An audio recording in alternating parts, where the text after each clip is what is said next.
رحم اللہ من قرأ الفاتحہ.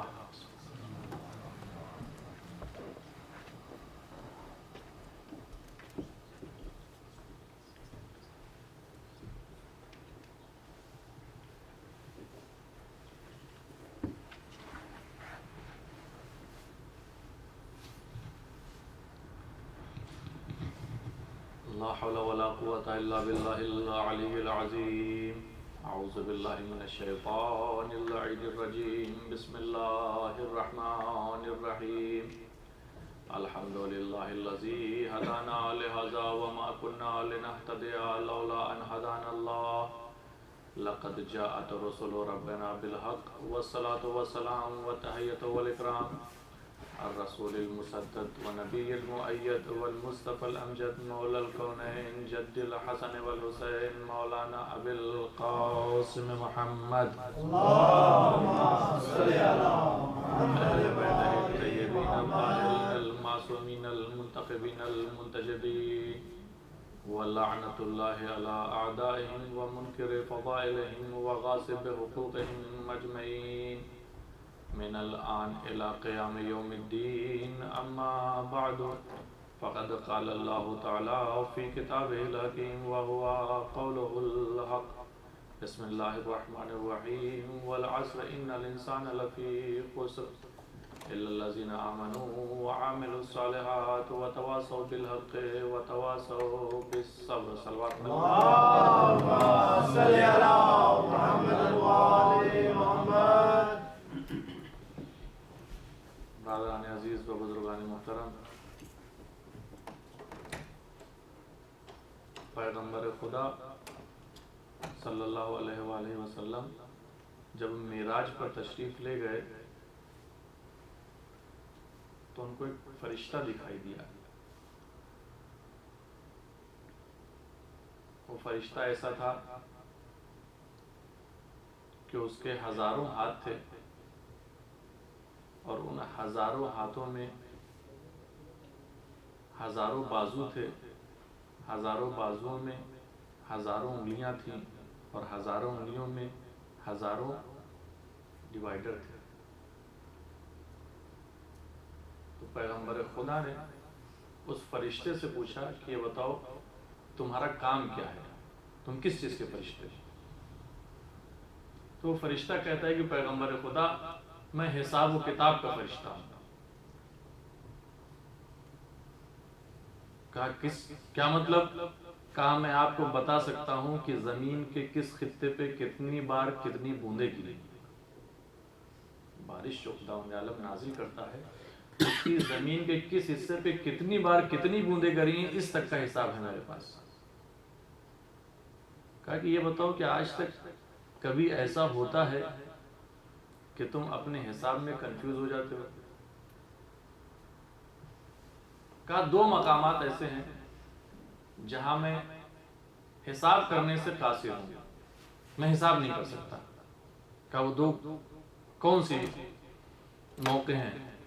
کہا کہ ایک وہ کہ جب نمازی جماعت میں کھڑا ہوتا ہے اور جماعت کے ساتھ نماز پڑھتا ہے اور لوگوں کی تعداد 10 سے زیادہ ہو جاتی ہے تو اس کا شمار، اس کے ثواب کا شمار میں نہیں کر سکتا. کہا دوسرا مقام کون سا ہے؟ کہا دوسرا مقام وہ ہے کہ جب کوئی آپ پر اور آپ کی آل پہ صلوات بھیجتا ہے. اللهم صل على محمد وآل محمد.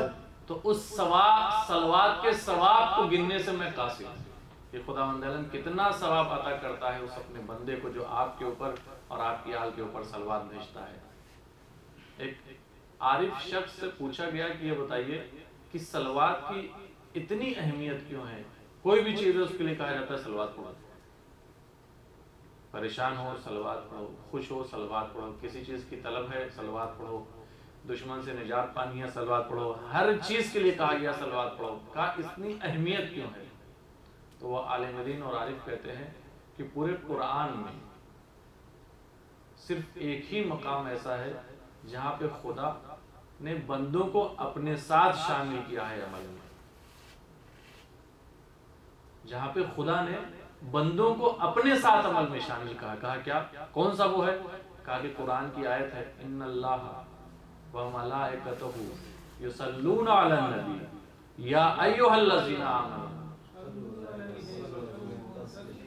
اللهم صل على محمد وآل محمد. یعنی اللہ اور ملائکہ صلوات بھیج رہے ہیں، اور اے وہ لوگ جو ایمان لے آئے ہو تم بھی ساتھ میں صلوات بھیجو. یعنی بندہ اتنا مقام بلند ہو جاتا ہے جب صلوات بھیجتا ہے کہ خداوند عالم کے ساتھ آ جاتا ہے. صلوات پڑھیں محمد والے محمد. اللهم صل على محمد وآل محمد. ہمارے زین البھائی نے ایک نماز کے اوپر قطع پڑھا تو ایک واقعہ یاد آ گیا کہ ایک شخص تھا. بہرحال یہ سب عمل صالح میں شامل ہے، الا الذین آمنوا وعملوا الصالحات. ایک شخص تھا جو روز نماز صبح کے لیے مسجد جاتا تھا. ہم لوگ توڑ بھی نہیں پاتے، مسجد تو دور کی بات ہے. نماز صبح کے لیے مسجد جاتا تھا. ہم آپ ہوتے تو کہتے بیکار شخص، اس کے پاس ٹائم ہے، ہم لوگ کے پاس ٹائم نہیں. رات میں بہت دیر سے سوتے ہیں، آفس سے دیر میں آتے ہیں، تھک جاتے ہیں بچوں کے ساتھ. اس میں آپ کو بھی، میں بھی شامل ہوں. یہ نہ سوچے کہ مولانا آئے انہوں نے ہم کو جو ہے نصیحتیں کرنا شروع کر دی. میں تو صرف آپ لوگوں کے سامنے وہ واقعات بیان کرتا ہوں کیونکہ جانتا ہوں کہ آپ لوگ محبان اہل بیت ہیں، اور میں وہ واقعہ بیان آپ کے سامنے کرتا ہوں جو محبان اہل بیت کو پسند ہونے چاہیے. نہیں تو میں کوئی واعظ یا کوئی ناصح یا کوئی جو ہے وہ نصیحت کرنے والا نہیں ہوں، میں خود گنہگار ہوں. تو نماز صبح کے لیے روز مسجد جاتے تھے. ایک دن بارش زیادہ ہو رہی تھی، جب اپنے گھر سے نکلے نماز کے لیے تو کچھ دور چلے تھے تو صبح کا وقت تھا، اندھیرا تھا، تو ان کا پیر کیچڑ میں چلا گیا. گھر واپس گئے، کپڑے بدلے، پھر مسجد کی طرف روانہ ہوا. پھر تھوڑی دور چلے، پھر اندھیرا تھا، پھر پیر کے پیر کیچڑ میں چلا گیا. پھر واپس پہنچے، پھر کپڑے بدلے. اب جب گھر سے نکلنے لگے تو دیکھا ایک جوان ایک چراغ لیے کھڑا ہوا ہے. ہم اور آپ ہوتے تو کہتے کتنا اچھا جوان ہے کہ ہمارے لیے چراغ لے کر آیا ہے تاکہ ہم اندھیرے میں نہ جائیں اور ہمارا دوبارہ پیر کیچڑ میں نہ جائے. تو وہ جوان کے ساتھ وہ چلے، اس چراغ کی روشنی میں مسجد تک پہنچے. تو جب وہ مسجد کے اندر داخل ہونے لگے تو وہ جوان جو ہے مسجد کے باہر رک گیا. تو کہتے ہیں تم مسجد میں نہیں آؤ گے؟ کہا نہیں، میں شیطان. وہ جوان کہتا ہے میں شیطان ہوں. کہا تو تم ہماری مدد کے لیے کیوں آئے؟ کہا کہ میں آپ کی 2 بار ایسے میں نے ماحول پیش کیا کہ آپ نماز کے لیے نہ آتے، لیکن جب آپ پہلی مرتبہ آئے، نکلے گھر سے اور آپ کا پیر کیچڑ میں گیا اور آپ گھر واپس گئے اور کپڑے بدل کر پھر جب واپس آنے لگے تو خداوند عالم نے آپ کے اس عمل کو اتنا قبول کیا کہ آپ کے گناہوں کو بخش دیا. دوبارہ جب آپ کے ساتھ ایسی ہوا تو پھر خداوند عالم نے آپ کے گھر والوں کے گناہوں کو بخش دیا. اب میں نے سوچا کہ کہیں ایسا نہ ہو کہ خدا کی رحمت کو جوش آ جائے اور میں نے جو آپ کے گاؤں والوں کو اتنا بہکایا ہے وہ میری ساری محنت پہ پانی پھر جائے اور خداوند عالم ان کو بھی معاف کر دے.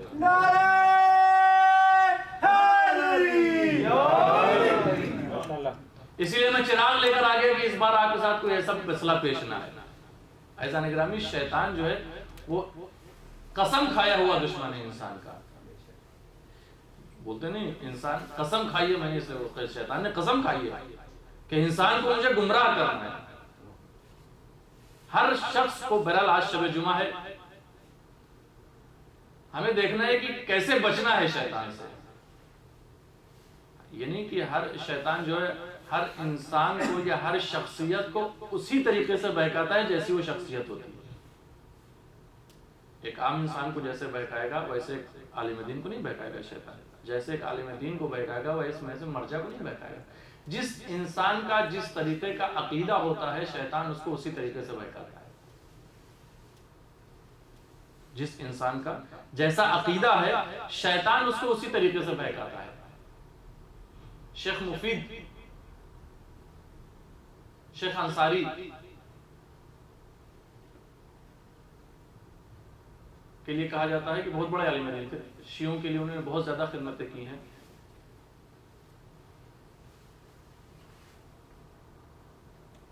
تو کہتے ہیں شیطان نے ان کے لیے بہت موٹی رسی بنا رکھی تھی. شیطان کے پاس رسیاں ہیں, پھندے ہیں الگ الگ طریقوں سے انسانوں کو پکڑنے کے لیے. تو کہتے ہیں کہ ایک دن شیخ انصاری کے گھر میں کھانے کے لیے کچھ نہیں تھا. مہمان آئے تو شیطان کے کارندوں نے شیطان سے پوچھا کہ یہ بتاؤ یہ پتلی سی دھاگا ہے کہ یہ فلاں شخص کے لیے اس کو اس لیے نہیں باندھ دو گا, وہ تو توڑ کے نہیں جائے گا. کہیں تھوڑا موٹا, کہیں اس کا ایمان تھوڑا پکا ہے. جو سب سے موٹی رسی جو شیطان کے پاس تھی اس سے اس کے دوسرے ساتھی نے پوچھا یہ بتاؤ یہ کس لیے؟ کہا وہ شیخ انصاری کے لیے, تاکہ ان کو باندھ کے اپنے چنگل میں لے لیں. تو کہتے شیخ انصاری گھر میں مہمان آئے, بیوی نے کہا گھر میں کھانے کے لیے کچھ نہیں, مرجع وقت تھے اپنے زمانے کے. تو بیوی نے کہا کہ گھر میں کچھ کھانے کے لیے نہیں ہے اور مہمان آئے ہیں, کچھ کھانے کا انتظام کیجیے. تو شیخ انصاری کہتے ہیں کہ میرے پاس ایک شخص خمس کی رقم دے گیا تھا, تو میں نے سوچا آج اس میں سے نکال لیتا ہوں تھوڑے سے پیسے, کل اس کو امانت کی دوبارہ وقت واپس رکھ دوں گا. خمس کے لیے اذان گرامی کہا جاتا ہے کہ جس شخص نے خمس نہیں نکالا اس نے امام کا مال غصب کیا.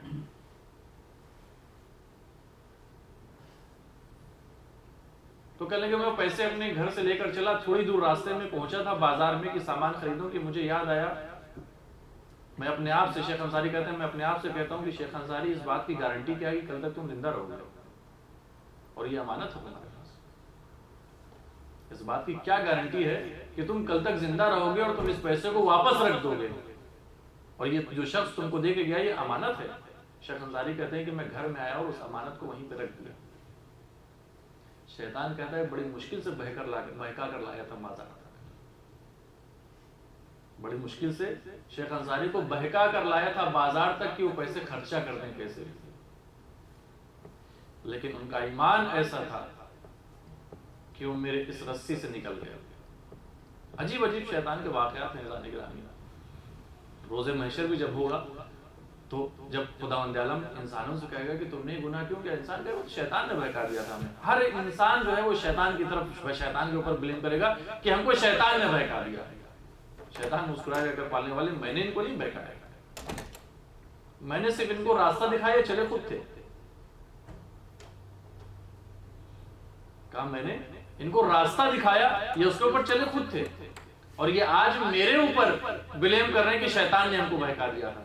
انسان جب خدا کے لیے کام کرے, انسان اذان گرامی, تو خالص اگر اللہ کے لیے انسان کام کرے تو شیطان انسان کو نہیں بھگتا. خداوند عالم نے کیا کہا تھا اس وقت جب شیطان قسم کھا کر نکلا کہ پالنے والے میں تیرے بندوں کو بہکاؤں گا, تو خداوند عالم نے کہا جو میرے مخلص بندے ہیں کبھی تم کو نہیں بہکا پائے گا.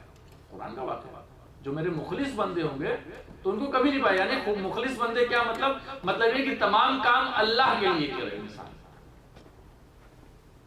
انسان کی زندگی کے جتنے بھی مراحل ہیں, جو کام بھی کر رہا ہے انسان اللہ کے لیے کرے. انسان اپنے زندگی کے تمام لمحات کو عبادت میں تبدیل کر سکتا ہے. کھانا کھا رہا ہے تو کھانا یہ سوچ کر کھائے کہ میں اس لیے کھانا کھا رہا ہوں کہ میں اس کھانے کی وجہ سے میرے اعضاء و جوارے میں, بدن کے اندر جو ہے انرجی آئے گی, تو جب انرجی آئے گی تو میں اپنے اہل و عیال کے لیے زیادہ عبادت نوکری کر کے اپنے اہل و عیال کا رزق اکٹھا کر سکتا ہوں, کیونکہ اہل و عیال کے لیے رزق میں کی تلاش کرنا یہ عبادت ہے. یا یہ نیت کرے کہ میں کھانا اس لیے کھا رہا ہوں کہ خداوند عالم میرے جسم میں جان دے گا تو میں نماز صبح کے لیے آرام سے دیر تک کھڑا ہو جاؤں گا, تو یہ کھانا کھانا ثواب ہے. اگر بچوں کے لیے یا بیوی کے لیے کپڑے خریدنا ہے تو جا کر اس رات میں خریدیے جس میں کسی امام کی ولادت ہو. کپڑے تو آپ کو خریدنا ہی ہے, لیکن اگر کسی ایسی وقت پہ خریدے جائیں جس وقت کسی امام کی ولادت ہے, تو نیت آپ کی ہوگی کہ اس خوشی کی رات میں ان کے لیے کپڑے خرید رہا ہوں, تو وہ کپڑے خریدنا بھی آپ کی بیوی کے لیے, آپ کے لیے عبادت ہے. آپ اپنے زندگی کے ہر لحظے, اگر آپ سو رہے ہیں تو وضو کر کے اگر آپ سو جائیے تو یہ سونا آپ کے لیے عبادت ہے. انسان اپنی زندگی کے ہر لمحے کو عبادت میں تبدیل کر سکتا ہے اگر وہ اللہ کے لیے کرے. تو خداوند عالم نے کہا جو میرے مخلص بندے ہوں گے، جو میرے لیے کام کر رہے ہوں گے، تو کبھی ان کو نہیں بہکا پائے گا۔ ایک پرانے زمانے میں شیطان نے ایک کام ایسا کیا کہ لوگ درخت کو جا کر اس کی پوجا کرنے لگے۔ درخت کے اندر جاتا تھا شیطان اور بولتا تھا، تو لوگ سمجھتے تھے کہ درخت کے اندر کچھ طاقت ہے کہ جس کی وجہ سے لوگ اس درخت کے پاس جاتے تھے اور اپنی منتیں مانگنا شروع کرتے تھے۔ ایسا نہیں کہ ہمیں عقیدہ بہت اہم چیز ہے کہ ہر چیز کے اوپر عقیدہ نہ کر لیے کہ یہ جا کے جو ہے دھاگا باندھنا شروع کر دیا تاکہ جو ہے اپنے آپ ائمہ کے در کے علاوہ، ائمہ کے در کے علاوہ کوئی بھی در ایسا نہیں ہے جہاں سے آپ کو کچھ مل سکے۔ انبیاء کا یا اولیاء کا یا ائمہ کا در ایسا ہے جہاں سے آپ کو فیوزات مل سکتے ہیں، لیکن درخت اور کیا اور کیا اور کیا، بہرحال مجھے اس مسئلے میں نہیں جانا ہے۔ تو لوگوں نے اس درخت کی پرستش کرنا شروع کر دی۔ اس شہر میں ایک عالم دین، ایک عارف شخص تھا، عابد تھا، اس نے دیکھا کہ شیطان نے یہ کام کر دیا، تو اس نے کڑھالی اٹھائی اور چلے اس درخت کو کاٹنے کے لیے۔ ذہن میں رہے عزیزان گرامی کہ انسان اگر اللہ کے لیے کام کرے تو مخلص بندے کو خداوند عالم نے کہا ہے کہ شیطان کبھی نہیں بہکا سکتا۔ تو جب وہ کڑھالی لے کر چلے تو راستے میں شیطان سے ملاقات ہوئی۔ کہا کہاں جا رہے ہو؟ کہا کہ اس درخت کو کاٹنے جا رہا ہوں۔ تو شیطان نے کہا میں وہ شیطان ہوں جو اس درخت کے اندر جاتا ہوں اور اس میں سے آواز نکلتی ہے۔ تو کہا ٹھیک ہے، کہا ٹھیک ہے، مجھ سے کشتی کرو، جو جیت جائے گا۔ عالم دین نے کہا، عارف عابد نے کہا ٹھیک ہے۔ شیطان اور اس عابد کے درمیان میں کشتی ہوئی۔ عابد شیطان کے اوپر غلبہ پا گیا۔ شیطان نے دیکھا کہ عابد جب میرے اوپر غلبہ پا رہا ہے تو اس نے ایک دوسرا بہانہ اختیار کیا۔ کہا کہ تم درخت کیوں کاٹنا چاہتے ہو؟ کہا کہ تاکہ لوگ اس کی عبادت نہ کر سکیں۔ کہا کہ میں تمہیں اور مجھے ثواب ملے۔ کہا کہ تم چاہتے ہو تمہیں ثواب ملے، میں تم کو روز 2 درہم دوں گا، روز تم کو 2 درہم دوں گا، تم جا کے اللہ کی راہ میں خرچ کر دینا، تمہیں ثواب ملے گا اور لوگوں کو فائدہ ہوگا۔ عابد کہتا ہے ٹھیک ہے بھائی، اللہ کی راہ میں خرچ کرنا ہے، مجھ کو 2 درہم خرچ کر دوں۔ کچھ دن تک ایسا سلسلہ چلتا رہا۔ روز جب وہ نماز پڑھتا تھا تو اس کے سجدے، اس کے جو ہے جائے نماز کے نیچے پلٹتا تھا تو 2 درہم مل جاتے تھے۔ شیطان کا وعدہ کتنے دن کا؟ 1 ہفتہ ہو گیا۔ 1 ہفتے کے بعد جب انہوں نے اپنی جائے نماز پڑھتی ہوئی دیکھا درہم نہیں، پھر کڑھالی اٹھائی اور لے کے چل دیا کہ درخت کاٹ دیں گے آج۔ اب جب پہنچے تو پھر شیطان کہا کہ درخت کاٹیں، کہا پھر آج لڑنا پڑے گا۔ کہا ٹھیک ہے۔ اب جب آج لڑ رہے ہیں تو شیطان ان کے اوپر غالب ہو رہا ہے۔ توجہ کا طلب گار ہوں، آج جب لڑائی ہو رہی ہے تو شیطان ان کے اوپر غالب ہو گیا۔ تو عابد نے کہا جب پہلے میں آیا تھا لڑنے تو میں تیرے اوپر غالب ہوا تھا، لیکن آج جب لڑ رہا ہوں تو تو میرے اوپر غالب ہوا ہے۔ کہا کہ آج تیرا اخلاص جو ہے وہ اخلاص وہ والا نہیں ہے جو پہلے دن تو آیا تھا۔ پہلے دن تو صرف اللہ کے لیے آیا تھا تاکہ اس درخت کو کاٹ دے، آج اس میں 2 دینار بھی شامل ہے۔ نعرہ حیدری! کہا آج صرف درخت کے لیے نہیں آیا ہے، آج تو اس 2 دینار کے لیے بھی آیا ہے جو میں نے تجھے 1 ہفتے تک دیے تھے کہ شیطان نے دیے نہیں، چلو پھر سے وہی کام کر۔ تو عزیزان گرامی شیطان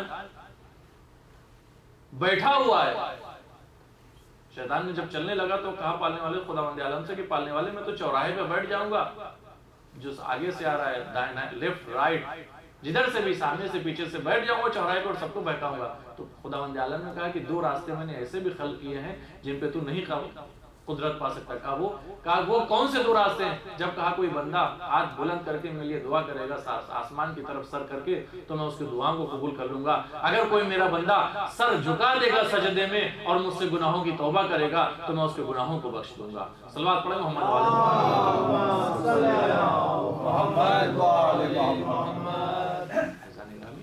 اللہ کی رحمت تو انسان کے لیے جو ہے وہ فارسی کی کہاوت ہے کہ رحمت خدا بہانے میں جو ہے، یعنی خداوند عالم اپنی رحمت نازل کرنے کے لیے اپنے بندوں کے لیے اس کو بہانے چاہیے کہ کوئی بہانہ ملے میں اپنے بندے کے اوپر رحمت نازل کروں۔ اور ایسا نہیں کہ اس کی رحمت ختم ہو جاتی۔ جناب موسیٰ کے پاس قوم کا ایک شخص آیا، کہنے لگا حضرت موسیٰ یہ بتائیے کہ خداوند عالم اتنی نعمتیں جو بندوں کو دے رہا ہے تو کیا اس کی نعمتوں کے خزانے میں کوئی کمی نہیں آ رہی؟ ہم سوچیں کہ ہم اتنا دینے ختم ہو جائے گا، ہمارا کون تو ہم اگر کسی کو عطا کریں تو سوچیں کہ ہمارے پاس اتنا پیسہ ہے، اگر ہم بانٹنا شروع کر دیں تو ختم ہو جائے گا۔ کہا کہ یہ بتاؤ کہ کیا اللہ کے رحمت کے خزانے میں کوئی کمی نہیں ہے نعمت کے؟ یا جناب موسیٰ پوچھے کوہ طور پہ کا پالنے والے یہ سوال کیا ہے، تو خداوند عالم نے یہ کچھ جواب نہیں دیا کہ موسیٰ نے اپنی قوم سے جا کے یہ کہہ دو اور ایسا نہیں ہے اور ویسا، کچھ نہیں، کیونکہ خداوند عالم جانتا تھا کہ یہ قوم کیسی ہے۔ خداوند عالم نے کہا کہ اے موسیٰ، رات جب ہوتی ہے تو تمہاری قوم والے کیا کرتے ہیں؟ کہا سب چراغ جلاتے ہیں۔ کہا آج کہنا ہے کہ اپنے گھر میں چراغ نہ جلائیں۔ کہا ٹھیک ہے۔ کہا لیکن آج صرف تمہارے گھر میں چراغ جلائیں۔ جب تمہارے گھر میں چراغ جل جائے تو اس قوم سے کہنا کہ تمہارے گھر سے آ کر سب اپنے چراغ کو روشن کر کے لے جائیں، اپنے گھر میں کوئی چراغ نہیں جلائیں۔ ٹھیک ہے، اللہ کا حکم تھا آئے، کہا کہ آج تم لوگ کوئی چراغ نہیں جلاؤ گے اپنے گھر میں، آج ہمارے گھر میں جو چراغ جلے گا اسی چراغ سے تم سب اپنے چراغ کو جلاؤ گے۔ کہا ٹھیک ہے۔ رات ہوئی، رات ہونے کے بعد موسیٰ کا حکم تھا، سب لوگ آئے، انہیں نے جناب موسیٰ کے چراغ سے اپنے چراغوں کو روشن کیا اور لے کے چلے گئے۔ جناب موسیٰ پھر دوسرے دن پہنچے، کوئی دور پہ کہا پالنے والے جو کل سوال کیا تھا اس کا جواب نہیں ملا۔ کہا پالنے والے جو کل سوال کیا تھا اس کا جواب نہیں، کہا کیا موسیٰ؟ کہا کہ قوم نے یہ پوچھا تھا کہ اللہ کے رحمتوں کے خزانوں میں کیا کمی نہیں آتی اتنا دینے کے بعد؟ تو کہا موسیٰ جواب نہیں ملا۔ کہا نہیں۔ کہا موسیٰ کل کا تم نے کیا کیا، جو میں نے کہا تھا وہ کیا یا نہیں؟ کہا ہاں پالنے والے۔ کہا کسی نے اپنے گھر میں چراغ تو نہیں جلایا تھا؟ کہا نہیں۔ کہا سب لوگ آئے میرے گھر میں اور میرے چراغ سے چراغ جلا کے لے گئے۔ تو خداوند نے کہا کہ موسیٰ یہ بتاؤ کہ تمہارے چراغ کی روشنی میں کچھ کمی آئی؟ کہا موسیٰ یہ بتاؤ کیا اس کی لو میں یا اس کے نور میں یا اس کی روشنائی میں کچھ کمی آئی؟ کہا نہیں۔ کہا موسیٰ میری رحمت بھی ایسے ہی ہے، میں جتنا بھی عطا کروں لیکن ہمارے رحمت کے خزانوں میں کوئی کمی واقع نہیں ہوتی۔ صلوات پڑھیں محمد والا۔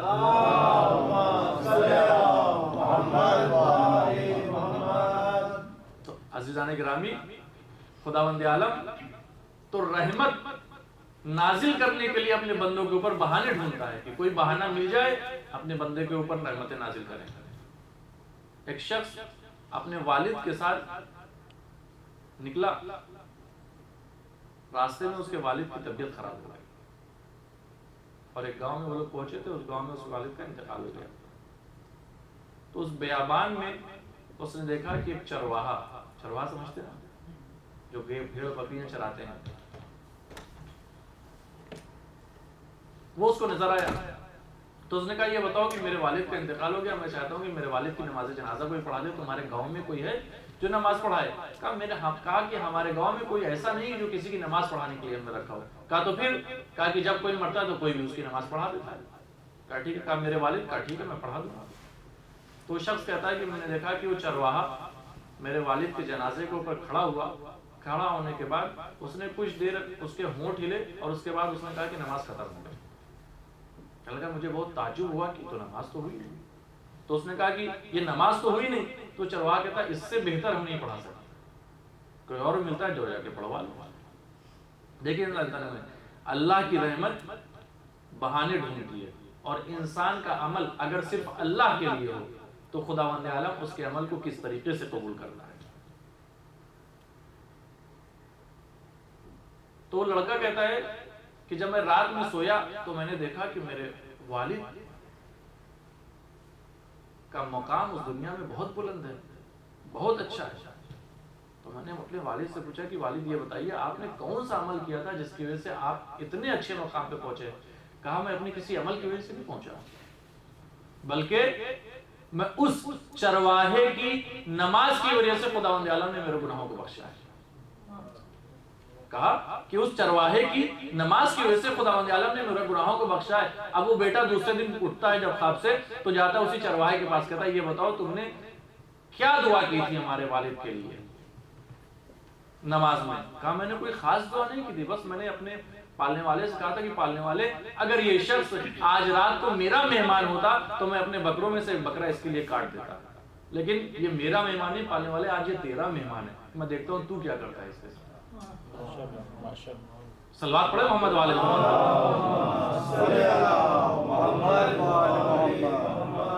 آج پالنے والے یہ تیرا مہمان ہے، میرا مہمان ہوتا تو میں اس کے لیے ایک بکرا کاٹ دیتا، لیکن آج یہ تیرا مہمان پالنے والے، تو کیا کرے گا؟ تو عزیزان گرامی خداوند عالم کہتا ہے کہ میری رحمت تو انسانوں کے لیے، میرے بندوں کے لیے بہانہ ڈھونڈتی ہے کہ کس بہانے سے خداوند عالم اپنے، جیسے والدین ہوتے ہیں کہ ان کو بہانہ چاہیے ہوتا ہے اپنے بچوں کو پیار کرنے کا، اپنے بچوں کی حوصلہ افزائی کرنے کا، ویسے خداوند عالم اس کو بہانہ چاہیے اپنے بندوں کے لیے رحمت عطا کرنے کا۔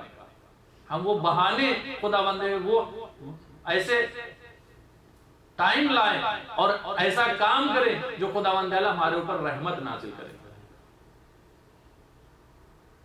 شب جمعہ ہے عزیزان گرامی، آج کے عمل کے لیے سب سے اچھا عمل، اور ہم لوگ کیا شاید بولتے ہیں کہ نوچندی جمعرات ہے، پہلی جمعرات جو ہوتی ہے، نوچندی جمعرات کا مطلب ہے 9 چاند کی رات، یعنی اس مہینے کا چاند نیا دیکھا جاتا ہے تو پہلی چاند آتی ہے۔ تو بہرحال شب جمعہ کے لیے کہا گیا کہ خدا انسان اپنے گناہوں سے خداوند عالم کی بارگاہ میں استغفار کرے، توبہ کرے۔ یہ سب اللہ سے نزدیک کرنے کے لیے خداوند عالم سے یہ سب اعمال ہیں، عمل صالح ہیں۔ میں نے پچھلے سال بھی یہ چیز کہی تھی کہ فرش اعضا جو ہے درسگاہ ہے، یونیورسٹی ہے۔ لاسٹ ایئر میں نے یہ بات کہی تھی کہ ہمیں اس میں 2 مہینے آنا ہے اور پورے سال ایگزام دینا ہے۔ تو میں جہاں بھی مجلس پڑھتا ہوں مجھے اس بات کی فکر نہیں ہوتی کہ مجھے دوبارہ بلائیں گے یا نہیں، میں وہ چیز پڑھتا ہوں جو پبلک کی ضرورت ہے، عوام کی ضرورت ہے، وہ چیز نہیں پڑھتا ہوں جو ان کو پسند ہے۔ پسند اور ضرورت میں فرق ہے۔ مجھے اس کی فکر نہیں ہے کہ میں دوبارہ بلایا جاؤں یا نہ بلایا جاؤں، کیوں؟ کیونکہ رازق اللہ ہے۔ لیکن روز محشر مجھ سے پوچھا جائے گا کہ تمہیں خدمت کرنے کا ڈیلیور میں موقع ملا تھا تو تم نے لوگوں کو وہ چیزیں کیوں نہیں بتائیں جو ان کے لیے ضرورت تھی، وہ چیزیں کیوں بتائیں جو ان کو پسند تھی؟ پسند اور ضرورت دونوں میں فرق ہے۔ تو عزیزان گرامی جب انبیاء سے وہاں پوچھا جائے گا کہ تم نے اپنے تبلیغ حق کا حق ادا کیا یا نہیں، تو میں کیا حوصلہ ہے؟ سب کو چھوڑیے، پیغمبر سے پوچھا جائے گا کہ اے پیغمبر یہ بتاؤ کہ تم کو جو نبی بنا کر بھیجا گیا تھا تم نے حق رسالت ادا کیا یا نہیں؟ تو پیغمبر کہیں گے کہ میں نے ادا کیا، تو کہا کہ گواہ لے کر آؤ، تو لے جائیں گے مولا کائنات کو، کہیں گے پالنے والے پوچھو علی سے کہ میں نے روزے میدان غدیر خم میں علی کو مولا بنایا تھا یا نہیں؟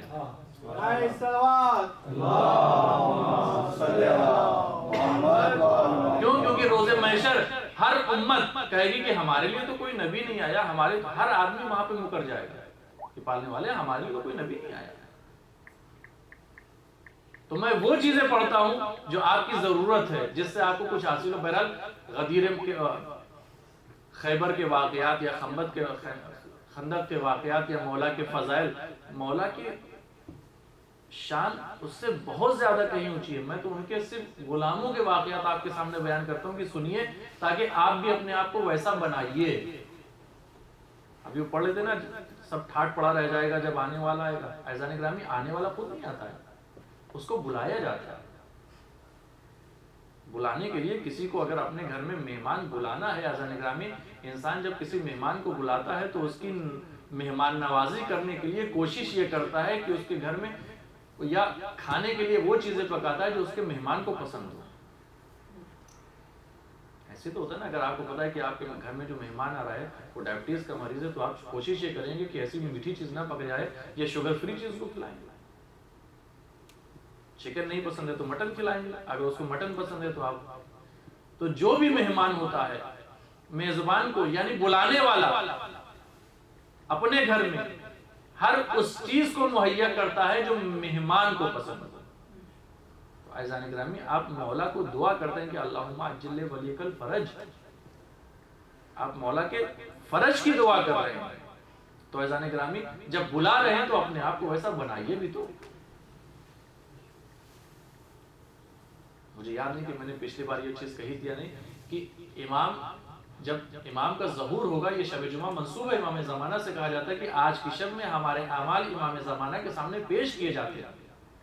اور ایسا نہیں کہ امام زمانہ ہم کو پہچانتے نہیں ہیں، وہ امام ہی کیا جو اپنے اماموں کو نہ پہچانے۔ خدا کی قسم امام اپنے چاہنے والوں کو ان کے نام سے پہچانتے ہیں۔ چہرہ تو چھوڑیے، سب کا نام جانتے ہیں کہ کس کا نام کیا ہے۔ تو کہا جاتا ہے حدیثوں میں ہے کہ جب امام کا ظہور ہوگا تو 313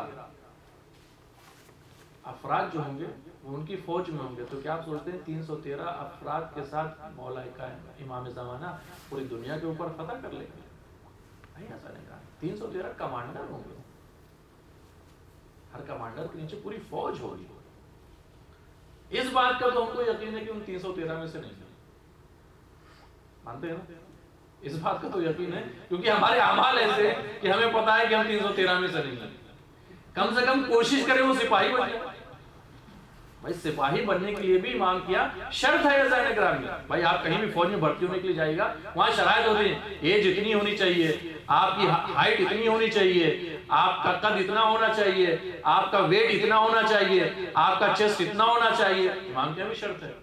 بھائی بھرتی ہونے اول وقت نماز پڑھتے تھے یا نہیں، جھوٹ بولتے تھے یا نہیں، لوگوں کو پریشان کرتے تھے یا نہیں، حق ادا کیا یا نہیں، والدان کے ساتھ کیسے پیش آیا نہیں. اگر یہ سب صحیح طریقے سے کیا تھا تو کہیں گے ٹھیک ہے آ جاؤ میری فوج میں. لیکن جہاں امام نے فائل کھولی، کیونکہ ساری فائلیں ہیں وہاں، ہر شب جمعہ پیش کی جا رہی ہے، ساری فائلیں ہیں امام کے پاس. فائل کھلی، دیکھا نماز تو اول وقت تو پڑھتے ہی نہیں تھے. اول وقت تو بہت دور کی بات ہے، اول وقت تو بہت دور کی بات ہے، تو نماز پڑھتے ہی نہیں تھے. روزہ کا روزہ تو ان کو پتہ بھی نہیں کیا چیز ہوتی ہے. حج کا اس سے تو کوسوں دور تھے. جتنے بھی اس طریقے کے فعل تھے، یہ تو کچھ کہے نہیں تو مولا اذان کریں. اس ٹائم دو ہی چیزیں ہیں، یا مولا کی طرف سے آپ تلوار چلائیے گا یا مولا کی تلوار آپ کے اوپر چلے گی. تیسرا کوئی راستہ نہیں ہے. یا مولا کے سپاہیوں میں آپ ہوئیے گا اور دشمنوں سے لڑیے گا، یا مولا کے دشمنوں کی صف میں کھڑے ہو جائے گا. کیوں؟ جب امام کے ساتھ نہیں ہوگا تو ان کے دشمنوں کے ساتھ ہوگا. نیوٹرل تو کوئی ہے نہیں سسٹم اس زمانے میں. تو اگر امام کے ساتھ رہیں گے تو وہ شرائط ہوں گے تو امام کے ساتھ ہوں گے، اور امام کے ساتھ نہیں ہوں گے اور امام کی تلوار چلے گی تو سیدھے جہنم بیچ میں، یعنی نان اسٹاپ جہنم. کوئی بچا نہیں سکتا آپ کو. کیوں؟ کیونکہ امام وقت کی طرف کے خلاف آپ لڑے ہیں، امام وقت کی جنگ کے سے آپ کو مارا گیا ہے تو آپ سیدھے جہنم میں جائیں گے. تو کم سے کم اتنی کوشش تو کریں، اتنی کوشش تو کریں. 313 نہیں، کم سے کم امام کے سپاہی بن جائیں. سپاہی بننے کے لیے شرطیں بہت سے ہیں، نہیں تو میں نے کچھ گنائی ہیں آپ کے سے. امام کے یہاں شرائط ہے کہ ہمیں اگر بننا ہے تو ہم کیسے بنیں. عجیب سی ایک بات ہے، دراصل مجھ سے کل کہا تھا جب میں نے کہ 9 بجے تک پروگرام ختم ہو جانے چاہیے، لوگ دور سے آتے ہیں، لیکن میں ہی دیر میں بیٹھتا ہوں تو پروگرام کیسے جلدی ختم ہوگا. صلوات پڑھیں محمد والے.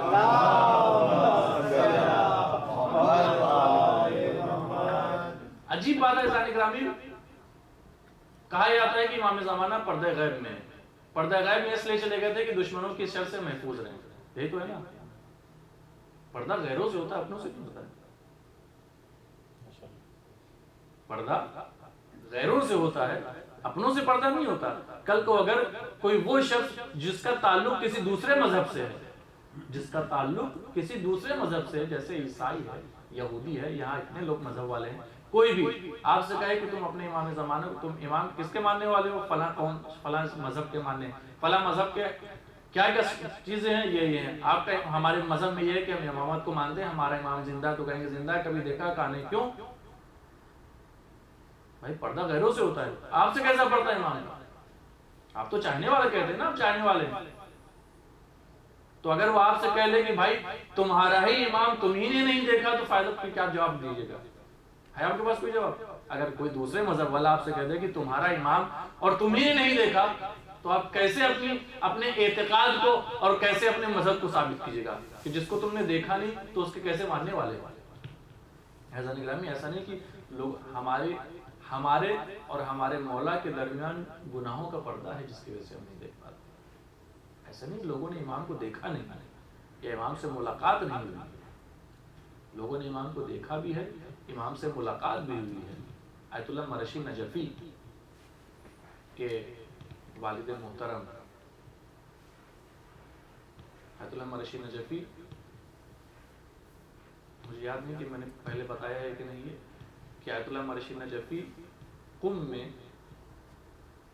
ان کی لائبریری ہے، جن کو خداوند عالم نے زیارتوں کا شرف حاصل دیا ہے. خدا ان کی زیارتوں کو قبول کرے، اور جن کو ابھی تک حاصل نہیں ہوا خدا ان کو زیارتوں سے مشرف فرمائے۔ تو جب آپ جائیے تو وہ لائبریری دنیا میں پہلے نمبر کی لائبریری شیعوں کی ہے، دنیا میں پہلے نمبر کی لائبریری شیعوں میں ہے۔ اس میں کچھ کتابیں ایسی بھی ہیں کہ جو امام کے ہاتھوں سے لکھی ہوئی ہیں، کچھ کتابیں ایسی بھی امام کے ہاتھوں میں۔ ابھی لائبریری بنانے کے لیے پیسے چاہیے، کتاب خریدنے کے لیے۔ اور آیت اللہ مرشی نجفی نے حج نہیں کیا تھا، کیوں؟ کیونکہ وہ مستطیع نہیں ہوئے تھے، ایک مرجع تقلید جس کے پاس اتنا پیسہ نہیں کہ وہ حج کر سکے جا کے، استطاعت کبھی ان کے پاس اتنا پیسہ ہی نہیں ہوا کہ وہ حج کرتے۔ لیکن کتابیں، پھر آپ کے ذہن میں سوال آئے گا کہ انہوں نے کتابیں کیسے اتنی اکٹھا کر لی؟ عزیزان گرامی، الا الذین آمنوا وعملوا الصالحات، ایمان لیا تو عمل صالح کر کے دکھاؤ۔ آیت اللہ مرشی نجفی نماز اجارہ پڑھتے تھے اور روزے رکھتے تھے دوسروں کے۔ نماز اجارہ سمجھتے ہیں نا، ہمارے والد کا انتقال ہو گیا اور اگر ہم لائق اولاد ہیں تو ہم اپنے والد کی جا کے مولانا کو پیسے دیتے ہیں کہ بھائی ہمارے والد کی 10 سال کی نماز آپ پڑھ دیجیے یا 10 سال کے ان کے روزے رکھ دیے گا۔ ہم نے اگر اپنے اولاد کی صحیح پرورش کی ہے تو،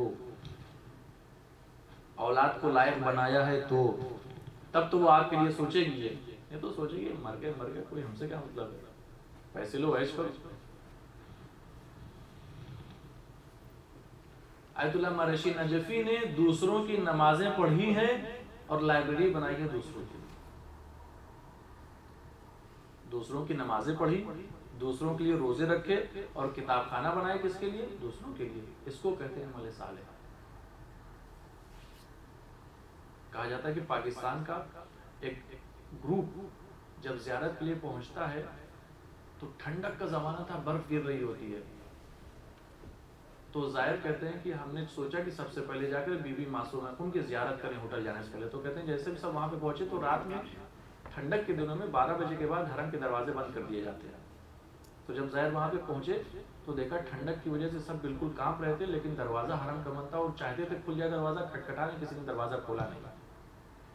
تو کہتے ہیں جناب معصومہ خون آیت اللہ مرشی کے خواب میں آتی ہیں، کہتی ہیں مرشی جاؤ ہمارے زائر آئے ہیں، جا کے حرم کا دروازہ کھولا۔ آیت اللہ مرشی نجفی یہ تھے، امام زمانہ کے خط آتے تھے ان کے پاس، عمل صالح کرو۔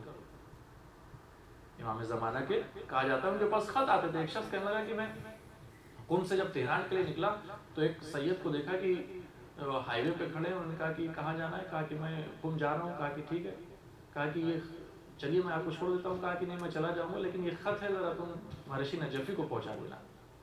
تو شخص کہتا ہے کہ میں نے دیکھا اس بیابان میں ایک شخص، وہ بھی خط کہنے لگا کہ میں آیا تو مجھے انسان کے اندر یہ ملتا ہے کہ کیا لکھا ہے خط میں۔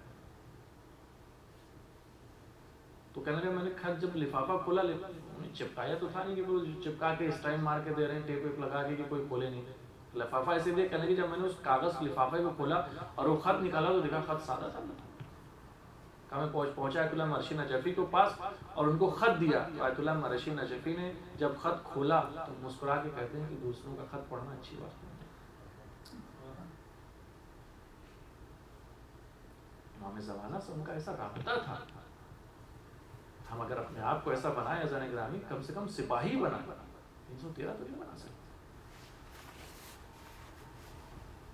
تو کہا آیت اللہ مرشی نجفی نے دوسروں کی نمازیں پڑھ کے،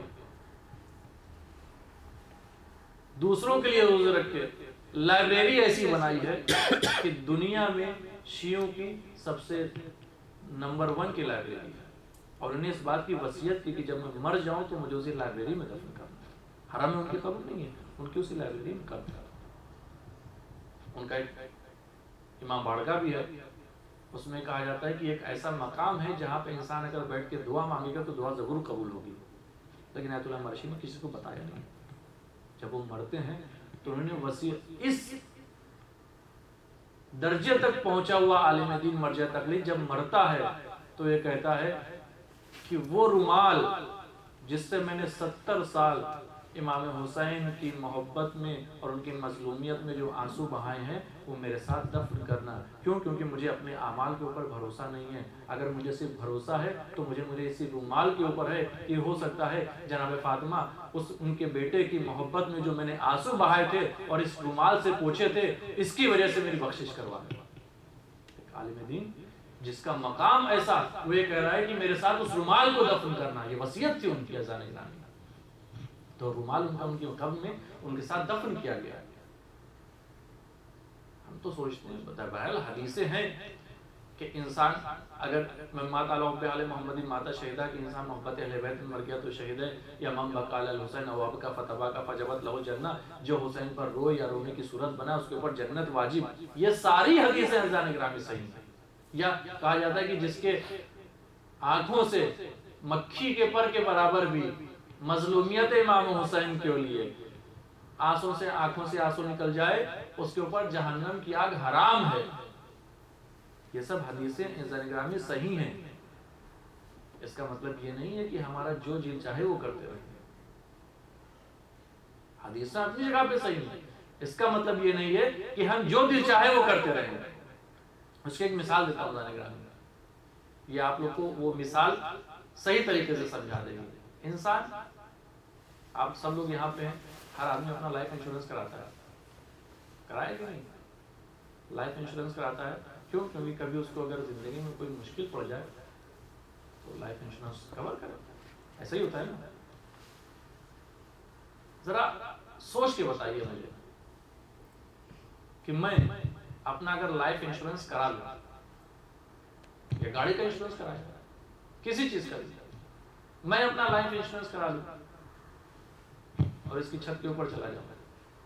چھت پہ جانے کے بعد لائف انشورنس تو وہی جا رہا ہے، کود جا رہا ہوں. چھت کے اوپر گیا، کہا کمپنی تو پے کرے گی، میں کود جاؤں گی، کوئی بات نہیں. تو لوگ مجھے کہیں گے پاگل ہو گئے. شخص ایسے ہی تو ہے نا. کہیں گے لوگ پاگل کیوں؟ کیونکہ چھت کے اوپر جا رہا ہے کودنے کے لیے. لائف انشورنس تو کچھ بھی کرتے رہتے. لائف انشورنس اذان گرامی ہو گیا، اس کا مطلب یہ نہیں کہ آپ اپنے آپ کو چھت سے جا کے گرا دیا کہ انشورنس پے کرے گا. حدیثیں سب اپنی جگہ پہ صحیح ہے. عزاداری امام حسین اور امام حسین کے آنسو یہ آپ کے لیے انشورنس ہے. لیکن گاڑی کا انشورنس کرانے کے بعد آپ ایسا نہیں کرتے کہ ہم انوینٹری میں چلے جائیں گے. ون وے اس کے اندر آپ چلے جا رہے ہیں. امام حسین کے آنسو یہ آپ کے لیے انشورنس ہے روز محشر کے لیے. لیکن آپ کو اس دنیا میں اپنے آپ کو ان چیزوں سے بچانا ہے جو آپ کے اور امام کے درمیان پردہ لے آئے. انشورنس ہے، یہ آنسو آپ کے لیے انشور ہے کہ آپ کو جنت میں لے جائیں گے. یعنی اگر آپ، لیکن آپ کو اپنے آپ کو ویسا بنانا بھی ہے ساتھ میں کہ امام نے کہا، امام کی حدیث ہے کہ دیکھو برزخ کا انتظام تم کر کے آنا. امام سجاد کہتے ہیں کہ برزخ کا انتظام تم کر کے آنا، روز محشر تم شفاعت کرائیں گے. ایسا نہیں کرنا، ایسا نہ ہو کہ برزخی میں ہماری زندگی ختم ہو جائے. تو آیت اللہ مرشی نجفی کے والد، سوچئے جب خود آیت اللہ مرشی نجفی ایسے تھے تو ان کے والد کس مقام کے ہوں گے. کہتے ہیں کہ ان کے والد نے ایک عمل کیا. عمل ایسا تھا کہ جس کو اگر 40 شب جمعہ کیا جائے تو امام زمانہ سے ملاقات ہو جائے گی. آج شب جمعہ ہے، امام سے منسوب ہے، اس لیے سلسلہ 40 ہے. تو کہتے ہیں جب 40 دن ہو گئے تو انہوں نے دیکھا نقشہ بنا ہوا تھا کہ پتہ چل گیا کوئی امام زمانہ اس ٹائم کہاں پہ ہے. آپ کے پاس اتنی علم ہونا چاہیے اور آپ کا ایمان اتنا محکم ہونا چاہیے کہ آپ یہ سب کر سکیں. تو انہوں نے دیکھا کہ امام زمانہ کوفے کی ایک گلی میں ایک ضعیف شخص ہے جس کی دکان ہے، وہاں پہ بیٹھے ہوئے ہیں. کوفے میں ایک ضعیف شخص کی دکان کے اوپر امام زمانہ بیٹھے ہیں. وہ کہتے ہیں میں نے اپنا رضا اٹھائی اور پہنچ گیا اس شخص کی دکان پر. تو انہوں نے کہا کہ میں یہ کہہ رہا ہوں نا کہ پردہ غیروں سے ہوتا ہے، اپنوں سے نہیں ہوتا ہے. تو کہنے کہ جیسے ہی امام زمانہ کی نگاہ مجھ پر پڑی تو امام نے دور سے اشارہ کیا کہ چپ رہو اور بیٹھ گئے. کہا کہ میں بیٹھ گیا وہاں. وہ شخص اس کی دکان یہ تھی کہ وہ لوگوں کے پرانے تالے صحیح کرتا تھا اور ان کی چابیاں بناتا تھا. تو ایک ضعیفہ شخص آتی ہے, وہ کہتی ہے کہ میرے پاس یہ تالا ہے, اس کی چابی نہیں, میں چاہتی ہوں اس تالے کو بیچ دوں, کتنے کا خریدو گے؟ اس نے کہا کہ اگر یہ تالا نیا ہوتا تو اس کی قیمت 10 دینار تھی, لیکن یہ تالا پرانا ہے اس لیے میں اس کی قیمت 8 دینار دوں گا. چابی اس کی کھو گئی ہے, چابی بنتی ہے 1 دینار میں, اس لیے میں 7 دینار کا تم سے خریدوں گا. تو کہنے لگی میں اس پوری مارکیٹ میں ٹہلی ہوں, عورتوں کا کام ہی ہے نا, ایک جگہ نہیں 10 جگہ جاتی ہیں, ہر جگہ پرائس پوچھتے رہیں کیا کیا ہے, اور ٹائم بھی زیادہ ہے.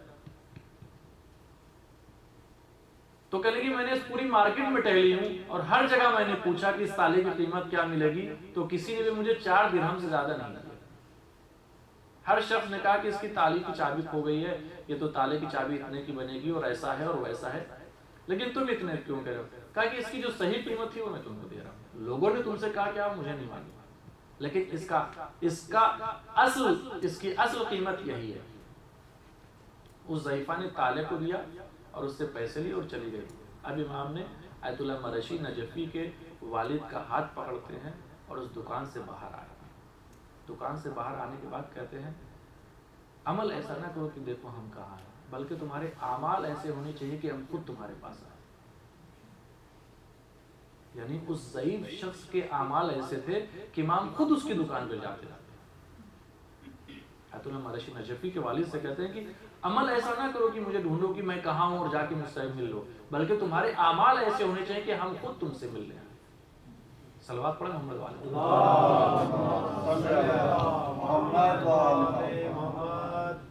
بہرحال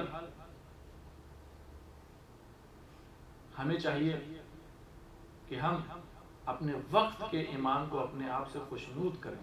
کیوں؟ کیونکہ امام زمانہ کے پاس جب شب جمعہ اعمال بھیجا جاتا ہے اور ان کے چاہنے والوں کے اعمال کو جب امام دیکھتے ہیں اور جن کے اعمال اچھے نہیں ہوتے ہیں تو امام گریہ کرتے ہیں. عزیزان گرامی, ہمارے امام کے پاس آنسو بہانے کے لیے ان کے جد کا غم کافی ہے. امام کہتے ہیں اپنے جد کے لیے کہ اے جدہ, اگر آپ کی مظلومیت میں میرے آنکھوں سے بہنے والے آنسو خشک ہو جائیں گے تو میں خون کے آنسو روؤں گا. محرم کی ابتدا ہو گئی. یہ قافلہ جب محرم کا پہنچتا ہے کربلا میں تو امام سوار ہیں, ذوالجناح ایک جگہ جا کے رک جاتا ہے. امام کہتے ہیں روایتوں میں ہے کہ امام نے 5 یا 7 گھوڑے بدلے, لیکن کسی نے بھی اپنی جگہ سے حرکت نہیں کی. تو امام نے 7 والوں سے کہا کہ ذرا اس آبادی کے یہاں کے اطراف کے لوگوں کو بلاؤ اور پوچھے اس زمین کا نام کیا ہے. تو کوئی آیا, کسی نے کہا کہ مولا اس زمین کو نینوا کہتے ہیں, کسی نے کہا مولا اس کو ماریا کہتے ہیں, کسی نے کہا مولا اسے غازریہ کہتے ہیں. جب سب چپ ہو گئے تو مولا کہتے ہیں کہ بتاؤ اس زمین کے ان ناموں کے علاوہ کوئی اور نام بھی ہے؟ تو ایک شخص کھڑا ہوتا ہے, کہتا ہے مولا اسے کربلا کہتے ہیں. کربلا کا نام سننا تھا کہ مولا نے اپنے چاہنے والوں سے کہا کہ ہماری منزل آ گئی, ہمارے خیمے یہیں پہ نصب ہوں گے. جب خیمے نصب ہو گئے تو امام نے کہا کہ اس زمین کا مالک کون ہے؟ پتہ چلا اس زمین کے مالک بنی اسد ہیں. بنی اسد کو بلایا. بنی اسد کو بلانے کے بعد کہتے ہیں کہ ہم یہ چاہتے ہیں کہ ہم ان تمہاری زمینوں کو خرید لیں, ہم تمہیں اس کی قیمت بھی دیتے ہیں اور تمہاری زمین بھی تم کو لوٹاتے ہیں, لیکن ہماری کچھ شرطیں ہیں. کہا کیا مولا؟ کہا ہماری شرط یہ ہے کہ جب بھی ہماری شہادت کے بعد ہمارا کوئی زائر آئے تو اس کو اپنا 3 دن کا مہمان رکھنا. کہا مولا دوسری شرط کیا ہے؟ کہا دوسری شرط یہ ہے کہ جب ہماری جنگوں کے بعد یہ لوگ ہماری لاشوں کو دفن کرنے سے پرہیز کریں تو تم لوگ آنا اور ہماری لاشوں کو دفن کر دینا.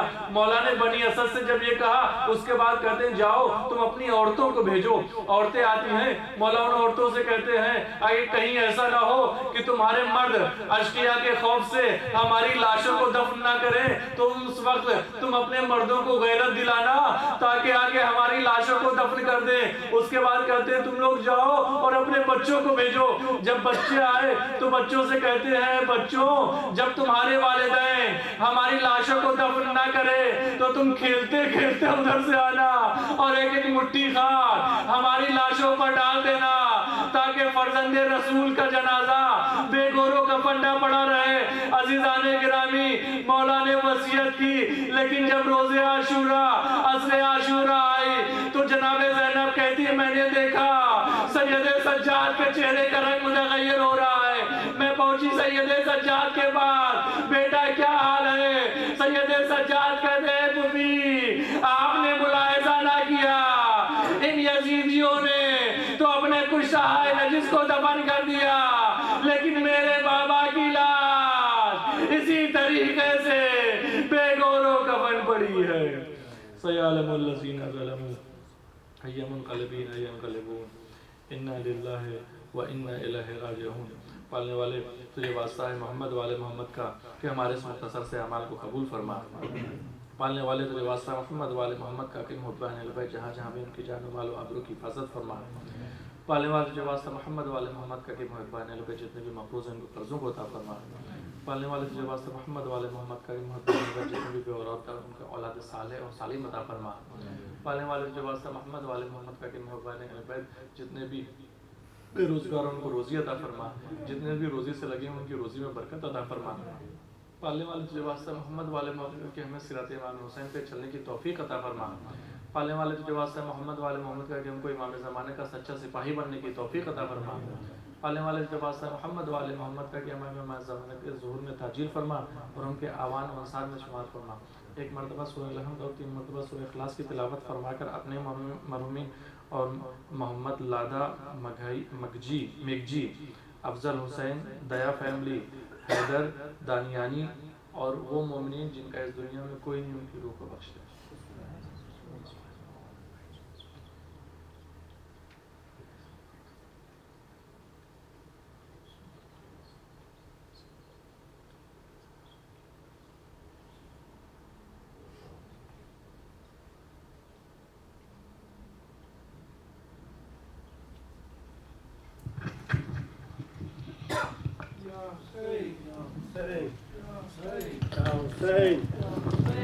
Hussein.